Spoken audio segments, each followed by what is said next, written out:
What up, though? Ladies and gentlemen, boys and girls, all my kings, queens, princes, and princesses. Here he. Come on. Y'all, come on, man. Show me some love. What's up? Happy Monday. How is everybody? NFC community, stand up. Word to Kimberly, stand up. You feel me? Happy Monday. I'm Julian Virgin, live on location at the crib. This is NFC Now, show number 57. Can we throw up a 5-7? 5-7. Bow. We coming to you week after week after week after week, giving y'all what y'all want. What's up? Y'all, come on. Let me know what's up. Drop a happy Monday in the comments for your boy. Let me know what's cracking. Word. I will download Keith's video. We have a special video for y'all. We want to show it to you. Happy Monday. Hope everybody's well. What's good in the hood? Your boy just getting off of work. Yo, if I come on the pod, I say the pod's going to start at 7. I'm on CPT all day. I'm just going to let y'all know. I'm hustling. Your boy's out here hustling every day. I'm at the J.O. Benny. Then I come home to my first job, which is taking care of my family.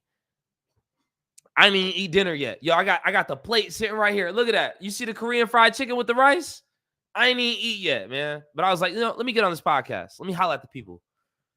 What's good with y'all, man? Happy Monday. Hope everybody's well. Drop a comment. I don't see no comments. I don't see nothing. I can't even go no further.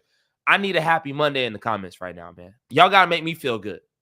I'm here to make y'all feel good. Y'all got to make me feel good. Just drop a happy Monday. Drop a peace sign. Drop a deuce on me. Not that deuce, this deuce. You know what I'm saying? What's up, man? We got a dope show planned for you all today. None other than my man David Oblas, Obleasy, aka the small business owner of the year, gonna be joining us here on NFC Now. Happy Monday, brother. I appreciate that. See, somebody got some act right. Happy Monday to you too, man. I feel the love. Hop on, Dave. Let's see.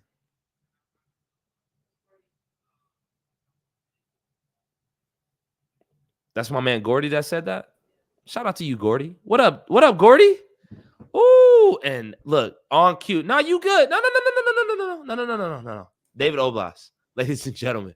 David Oblas is good. Go ahead and lean the camera down just a little bit, man. We want to see more of you than we want the picture. What's up, man? Good to see you, man. You looking good, looking great on a Monday, man. What's up? I just got back from the gym. I haven't even showered or anything, but I appreciate that. Yo, I don't know. Some odd reason your audio is kind of has a little bit of echo. Yeah, I might have to get my headphones and go with that. So, I don't know if it's the headphones. Do something. Double back on me. We want to make sure we hear the small business owner of the year clearly. Okay, it is nothing but love. Hey, Miss Melissa. Hey, what's up? Happy Monday. How was everybody? And Miss Melissa, I gotta say, it's Julian with the E, not an A. A lot of people make the common mistake. I know you have a lot of other Julians out there with the A, not the E, but it's the E, not an A. That's what makes me me. You feel me? There's not a lot of other Julians with the E running around here. With the Virgin on top of it, come on now. We 1-1. It's Julian with an E, not an A. But I know where your heart is, Miss Melissa. I know where your heart is. I know it's in the right space. Happy Monday to you too. Hope everybody's good. Alex Gordy's going to be on the program a little bit later. I'm excited to talk to my man Gordy. Just got in a bare knuckle fight. He got in a real fight, okay? Respect. And if I'm just calling it on street rules, I thought Alex Gordy won that fight. If I look at the pictures afterwards, it looks like Alex Gordy won that fight. I'm just saying. I was sitting here watching at the house. The Julian State Commission says that Alex Gordy won that fight. I was looking at my man's face. He had a big mouse right there, and it was bleeding. Alex Gordy was looking like a gangster. I don't make the rules. I just abide by them. Shout out to Alex Gordy. We'll have him on the program a little later. We got my man Idell Gladney joining us because Idell's name has been mentioned multiple times here on the podcast. And as a fair podcast, that's down the middle. We're down the middle here. We give people the facts. I got to have my man on to speak on what's been spoken on his name. So we'll be joined here by Idell Gladney in a few. We'll also have a Walter McCord who will be fighting this week in New Jersey. I look forward to talking to Walter McCord. Is it New Jersey or New York? Is one of those northern states. We'll have Walter McCord on. Got to talk to him. It's been a minute since we talked to him. It's hard to talk to Walter McCord, right? I got to be real. We haven't talked to him in a while. It's hard. This man is always training. Look forward to having him on the program. But first, before we go any further, ladies and gentlemen, boys and girls, we have to be joined by a man that we have not seen in a while. A man. You see that NFC right there? It says NFC. The man who created the National Fighting Championship. The man who is responsible for this stream right now. The man who is the small business owner of the year. The man who claims he doesn't stand that tall, but his street credit is on 1,000 wow, okay? This man right here is incredible. Is amazing. This man gives us all an opportunity to live, see, and enjoy the fights that take place in the National Fighting Championship community at multiple venues throughout the state of Georgia and beyond. And beyond. It's not just here. It's not just local. It's national. It's global. None other than the small business owner of the year, David Oblas. Obleasy, what's up, man? What's going on? Did you like the intro? I think some could argue it might be a little over the top, but yeah, it was nice. Yo, do me a favor. Unplug the microphone and plug it back in. I think that might be what it is. It just, you sound like you have a lot more bass in your voice. And it's not like you don't have a bassful voice. Let me try talking different. Is that any better? Is that any better? I don't think so, but if you're willing to go forward with it, I'm willing to go forward with it. I don't know. I don't know what I can change. Maybe I got to walk away. I don't know. Is it that bad? The viewers will let you know. We hear them good. Okay, they said we hear them good. Hey, if they rolling with it, I'm rolling with it. Ladies and gentlemen, David Oblas, what's up, man? Happy Monday. Thank you. Happy Monday. I see the comments coming in for the Happy Monday. Yeah, man. You just gotta, you ask and you shall receive, man. I used to hate when you called me and you'd say Happy Monday, Happy Tuesday, Happy Wednesday. But I guess everyone else likes it. They're getting used to it now. You got everyone saying it. I've called people. I said, hey man, how you doing? Happy Thursday. It's catchy. It's catchy. It's addictive. And I feel like a lot of people feel like I am full of shit the first 8 times that I meet them. But then when they see the 9th, 10th, 11th time that I'm consistent with it, it sticks. And you'd be surprised how many people will hit me with it. Will try to hit me with it before I hit them with it. And I appreciate that type of energy. That means I'm rubbing off just a little bit. It's been a while since I've talked to you, David. I'm happy to see you again. I don't think in the intro I mentioned that the podcast would not be a thing without you, because you and I used to be on here on a week-to-week basis. Let me just ask. Let's get it out. Let's get it out in the open, man. Do you miss being on the podcast with me on a weekly basis? I do. It was definitely cool, but 1, I've got a bad microphone, and 2, I ain't as good as you. So if something happens to you, I'll fill in or bring someone else on it. I want to make sure it happens. So if you get sick one week or you're out of town or whatever it might be, and I know we've taken some Mondays off where you can't do it, but if it goes further than that, I think we have some really good candidates that could probably do it by now. Are you tuning into the podcast on a weekly basis? Yeah, I do almost every single Monday. Yeah, absolutely. What are you thinking about the guests that we've had on, the show itself? You and I haven't spoke honest, open like this in a while, and this is our time to do the State of the Union. Now that we're on the podcast, let's talk about the pod. What do you think about the pod since the last time you've been on? I think it's gotten different. I think the one you and Jesse Wable did a couple weeks ago, the night of the weigh-ins, was dope because everyone got to hear what happened that night. The weigh-ins, looking forward to the fights tomorrow. And I think that energized people that weren't completely in tune with the fight card. So I thought that was cool. I think the guests have kind of picked it up. I think over time, the guests have seen that the Doug Usher car is not going to work. I think someone was in their car last week. I can't remember. It wasn't Tony TJ. Hope. I think it was Tony Hope. Yeah, Tony Hope was on a couple weeks ago in his car. Who else was in their car? But go ahead. I think, God, who was it? TJ Holt was in like a dimly lit place, but not his car. But I think over time, guests have seen, the better, more lit environment you have, the better you come off. And there is a wide crowd that now watch this podcast every Monday. I mean, I will say every single Monday, Sean Corning and Jesse Wable send me a text. There's a podcast tonight. So it's got a following. You can see by the numbers, you can see by the comments. So yeah, it's cleaned up quite a bit. Man, look, it's all thanks to you. You laid the foundation. Every time I come on here and I say like, oh, 57, I'm like, damn, we've been going on. But I got to say from the beginning, when you and I just even gotten opening dialogues about doing this, that your main premise of doing the podcast was being consistent and doing it on a weekly basis. I'm just curious, how has the podcast helped in the promotion of the fights? I think it's definitely helped. I mean, I can't really say the number of tickets that sell or anything like that. It's hard to determine exactly what kind of effect it makes. But I think everything we do as the NFC from start to finish makes a huge difference. The venues we use, the quality venues, you as the announcer, generally as the videos, Michael Kelly doing the marketing, Jesse Wable doing the matchmaking. Charlene Dixon with the venue. Now Brett Walters helping backstage. Kimberly with the interviews. I mean, go on and on and on. The website's a top notch. Everything we do is, I think, comparative to the other promoters in the Southeast that I'm very good friends with many of them. I look at them all the time and look at what we do with NFC, and I just think altogether, everything we do is so much better. And Robert Moriarty with Impact Promotions, a good friend of mine, we were talking before about the podcast. And he's like, man, I might reproduce the podcast you guys do. It's pretty cool. I think it helps, yada, yada, yada. And I was like, dude, that's great. I think you should do one for Panama City or Florida, your promotion. But whoever you get to host it ain't going to be as good as Julian. And that's what makes the difference is the host. So yeah, I think it's awesome. I think it helps bring the fighters, tell the storyline that we've talked about.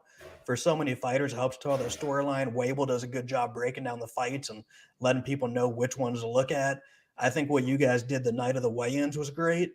I think one thing we do in the future is maybe like a remote weigh-in. I know you've got a full-time job now, a remote podcast, but I think maybe one right after the weigh-ins or something like that at the Battery, kind of overlook the stadium outside, right after weigh-ins. And again, it depends on your schedule, but I think there's some cool things we can do with it still.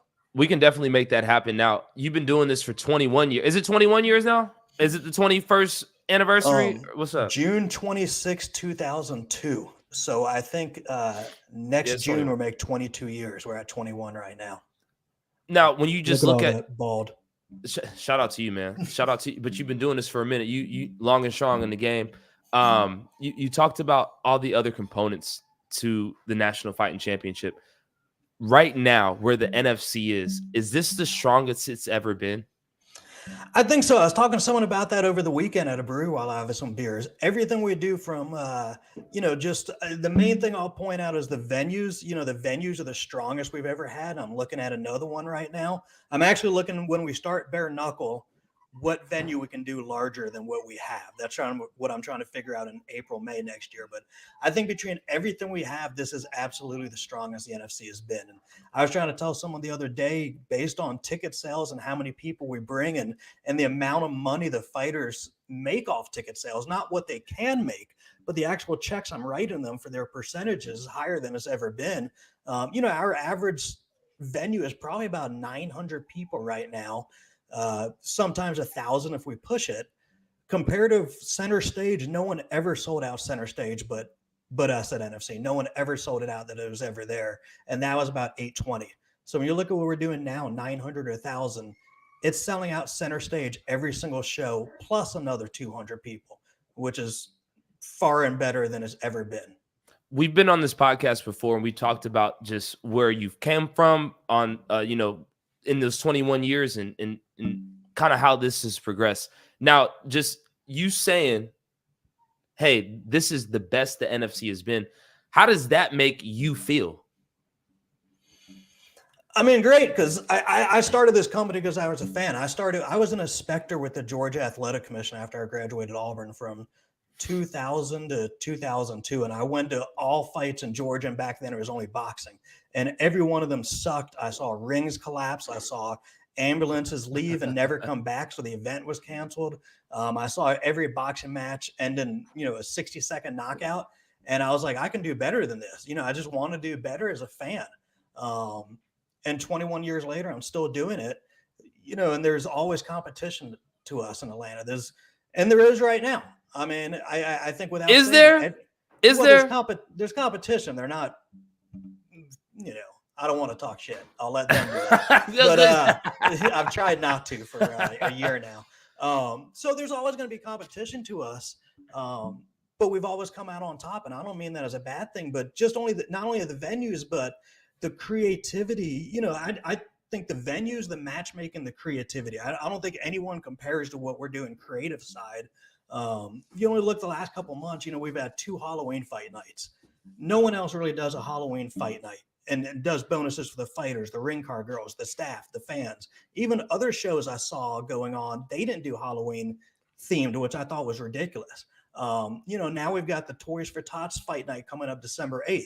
We donate over 3,000 toys every year that we do that. No one else has done it. I've hoped other fight promoters steal the idea, but none of them really have. So we're the only one that does that. And it's coming up December 8th at the Battery. 2 days later, we have NFC Brew Jitsu. No one's ever done anything like that. Right. Jiu-jitsu at a brewery for the lowest price, $50 of any jiu-jitsu tournament I've ever seen in Georgia. And I don't know what the prizes are yet, but they're going to be some dope-ass prizes. It's not just going to be, a plaque. We're going to come out with something cool for that. And then you look at January 20th, we're back at Monday Night Brewing. We've got bare knuckle fighting coming up, and there's other creative shit I was thinking of. I can't remember what it was. The 420 show. I just saw you just drop. Show. Come on, bro. That's the one I forgot about. So Jesse and I email probably 6,000 times a day, and we're looking at going back to Tannery Row next year. And I started looking at dates, and I noticed I talked to the Tannery Row manager, and I was like, okay, Saturday, April 13th, and Saturday, April 20th. And I was like, well, shit, I don't smoke weed, but April 20th, that's 420, ain't it? Yeah. And it's also my mom's birthday, so I guess I ain't doing birthday next year with her on her birthday. But so yeah, 420. And then that 420 is going to come to 1,000 other ideas as we get closer to it. I joked about paying the fighters in weed, but, maybe we're paying the fighters in weed. I don't know. Maybe that's an option for them. Some of them would take it. I think some of them would take it. It's like fighting a casino. You want to get paid cash, so you take it around the floor. There's a Nate Diaz and some other guys I have a company. I can't remember the name of it right now, but they get high and do jiu-jitsu. So maybe we throw out a couple of jiu-jitsu matches that night, but the rules are you got to go outside and smoke a joint. I don't know. Maybe we do a fight of the night that night. Maybe we do I see a comment right now, Tommy Brown. Maybe we do the Tommy Brown title fight that night. Maybe we do, I don't know, some kind of cool 420, the awards that the fighters have, the big gold ones that everyone loves now. Maybe that's themed 420 somehow. I don't know. So yeah, I mean, just tons of different ideas that I think are going to come from this 420 fight night. I love it. I love the ingenuity. Right. And the 420, the funny thing, I've already put this on the website, but I'm going to put it in bold later. So the 420 fight night is still family friendly. The 420 fight night is still all ages fight night. So there won't be any smoking weed inside, but outside, you do what you do. Y'all do what y'all do, because we're going to be by the belt line. Everybody do what you do. I love the idea, by the way. I'm happy that it was rolled out. I love the idea. Now, again, ladies and gentlemen, David Oblas, a.k.a. Oblizi, a.k.a. the Small Business Owner of the Year, joining me here on NFC Now, show number 57. You've mentioned multiple times about this bare knuckle. Could you please explain the latest developments on where the NFC is with having a bare knuckle match? Yeah, so it's definitely illegal in Georgia. The last step is, so the Athletic Commission had their October meeting, and the next step was they got to post the rules on their website. It has to be on their website for 30 days, depending on if they get any public comment from people that gets emailed to the Athletic Commission. After 30 days, they come back and review it, and then it goes to the governor's desk to sign and then become a law and legal. So the places right now, the November Athletic Commission would have been like November 20. Let's see, what would have been like the 23rd, but they actually pushed the meeting back to November 30th. That way it has a 30-day timeline after October, before November. So November 30th, hopefully it gets approved. Hopefully, whatever comment they deal with. And then it just goes to the governor's desk. He has up to 6 months to sign it. So from November 30th, he has 6 months. So that puts it about May 30th. So he could sign it the day he receives it. It could sign it 2-3 months later. It could wait all 180 days. We don't know that. So myself and Bare Knuckle Fighting Championship, we can't really plan an event out until we know, because I can't plan an event out for March or April until I know he has signed it and we're ready to go. Now, is this kind of like a bare knuckle, kind of like the way that my man Alex Gordy was fighting with the game bred bare knuckle, or is this more or less like a bare knuckle boxing, kind of like my man Nathan Rivera? Yeah, so right now, all that's legal in Georgia is bare knuckle boxing, like Nathan Rivera, Joe Elmore, Josh Mayer, not like Alex. I ain't gonna lie. I was watching Alex Scrap the other day. I slick like the bare knuckle MMA. I'm like, okay, Yeah. I'm cool. I saw they was in there like, okay, they was, and then throw the kick, and then bow, and then next thing you know, somebody's on their back. I like that. Yeah. I don't know. Also, I think Alex Gordy caught him with, I think the two punches were when he had a leg up or something like that in MMA. They weren't in straight out boxing. So, Precisely. Yeah. And I thought, I was confused about the rules going into the fight, but then I saw them exchanging kicks, and they kept saying it on the broadcast, this is his first professional bout. And I'm just like, okay, like, is this a MMA type situation? So I prefer the MMA. Now, is there any talks about there being like a full-blown MMA bare knuckle? No, there's been no talks about that. There's been no talks about that in Georgia, and there's also no amateur bare knuckle. And I think Commissioner Clay Bennett made a post in the NFC community last week. We now have to title him Commissioner Clay Bennett, not just shout out to Commissioner Clay Bennett. Commissioner Clay Bennett. Put some respect on his name. So I think Bare Knuckle Fighting Championship had tryouts at ATT Team Lima last week or a couple weeks ago, and there were a lot of amateurs there trying out, and some made posts and commented that they're about to be in it. So the bare knuckle rules for Georgia are bare knuckle boxing, but you can only be a pro. No amateur is legal, but even more so, you cannot make your pro debut fighting bare knuckle in Georgia. You must be a pro in another sport. So you must already be a professional in boxing, kickboxing, Muay Thai, MMA, or professional in bare knuckle in another state. Go to Alabama, make your professional bare knuckle debut, and then come here. So yeah, you've got to already be an established pro in order to fight here. And I think when we made that comment, Essence Freeman said something like, "Oh, there's ways around the system. You can just go to Alabama, make your pro debut, and come back." And she's correct. We've done that for years with MMA and kickboxing in Georgia. Interesting. So if you're an amateur 0-0. Yes, you can go to Alabama, make your debut, and come back. That's fascinating. Now, I do have to also ask about the special news that happened at the last commission meeting when it comes to another promotion coming to Georgia. Do you have any updates on that, David Oblas? I don't. I do know what's going on. I think I've told you, but I should have told. I don't really want to put it out there till they do, I guess. As Fair. Weird as that is, I want them to put it out. They don't know when they're going to put it out. They don't know when the event's going to be. But yes, I know when they announce it, I'm absolutely going to try to get one of their reps on the Nfc Now pod to talk to you about it. I think people enjoy that and find it pretty cool. Okay. But it's definitely going to happen next year. It's going to be huge for Georgia. So, Georgia has some huge things going on right now. You got the bare knuckle fighting coming here, and we're one of only a few states to allow that. You got this coming here, which we can't talk about. And then the next athletic commission meeting, there'll be one or two really, really cool topics on there that I can't talk about. But on the NFC Now podcast, I can leak it to you and tell you about the next pod and even get that person to come on here with you, which would be fun. I feel like we did a good job of keeping things hidden but still out in the open. Yeah. Like we didn't leak anything too much, but just y'all stay tuned for some very important news coming from you, coming from here on the NFC Now podcast. Again, ladies and gentlemen, David Oblas joining us here on NFC Now. Now, since the last time we spoke, we've had 2 shows. We have NFC 157, I believe. Excuse me. Is it 157? And then Jesse Wable's Amateur Series, show number 6, which is 158. I thought they were 58 and 59, I believe, because 160 is December 8th. Okay, so it's 58 and 59. Overall, how did we do those shows collectively?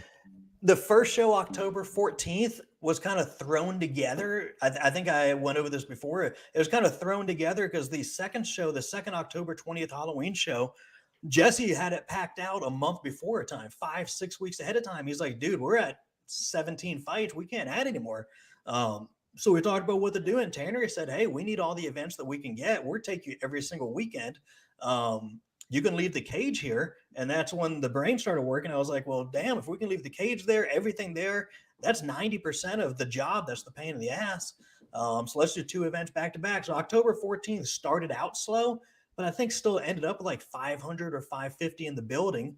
And then the second show, the Wable Amateur Series, October 20th, was huge. I think we had over 900, 950 in there. That show was cracking. It was huge. I mean, the costume contest, I thought a lot of people did good with the costume contest. I mean, all of our staff dressed up.